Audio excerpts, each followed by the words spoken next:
తనకి ఎట్లుంది రేవంత్ రెడ్డి పరిపాలన? ఏం లేదు మంచిగా చెప్పినా కదా పెళ్ళాం తెచ్చిన ముండ మోసిన బజార్ ఉన్నట్టున్నది మార్కెట్ అంతా. అంతే ఇస్తుండు అందరికి మహిళలకు 5,000 ఇస్తుండు, మాకు 10,000 ఇస్తుండు అకౌంట్ లో. అవునా? మరి దేశం అంతా రావట్లేవు అంటారు. మాకు ఒక్కరికే ఇస్తుండు, మా మహిళలకు 10,000 నాకు 10,000. అంతేనా? 15,000 వస్తున్నాయి.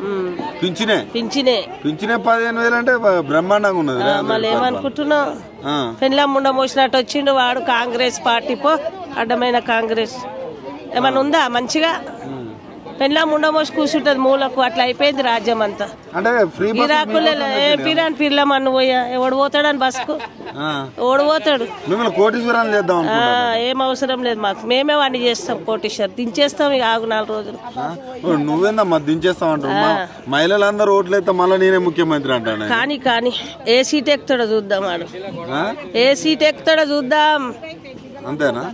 మళ్ళీ ఓట్లు వేయరా? మళ్ళీ మేము ఎవరికి ఏం ఓట్లు అంటే మేము కోటీశ్వరాలు చేద్దామని ఎక్కడికైనా అప్పు పోతే దొంగను చూసినట్టు చూస్తారంటున్నారు. అందరు చూస్తురా అని ముఖమే సింగారం లేదు. ఆడు లెక్కశాల గెలిచిండంటే ఆడు ఎట్లా గెలిచిండో దేవునికే తెలియాలి. గ్యాస్ 500కి రావట్లే? మాకేడొస్తుంది గ్యాస్ లేదు, మన్ను లేదు. అంతేనా? కరెంట్ ఫ్రీగా ఏది లేదు, 0 బిల్లు లేదు, కరెంటు లేదు, గ్యాస్ లేదు, పింఛన్ 2,000 ఈ నెల ఆ నెల దొంగ సచ్చినోడు ఇస్తుంది. అవి కూడా కరెక్ట్ కరెక్ట్ లేదు. ఈ నెల ఆ నెల వస్తున్నాయి, ఆ నెల వస్తాయి. ఫ్రీ బస్ ఎక్కుతున్నావా? నేను ఓనే బస్సుకు గీనే నల్లగుట్టకి వెళ్ళా వారికి నడుచుకుంటూ వచ్చి నడుచుకుంటూ పోడు. ఏ బస్సు పోవాలి? మీకోసం పెట్టిండు అమ్మ, మీకు డబ్బులు మిగిలడం కోసం పెట్టిండు. బేకారుగా తిరిగేటోళ్ళకి పెట్టిండు వాడు.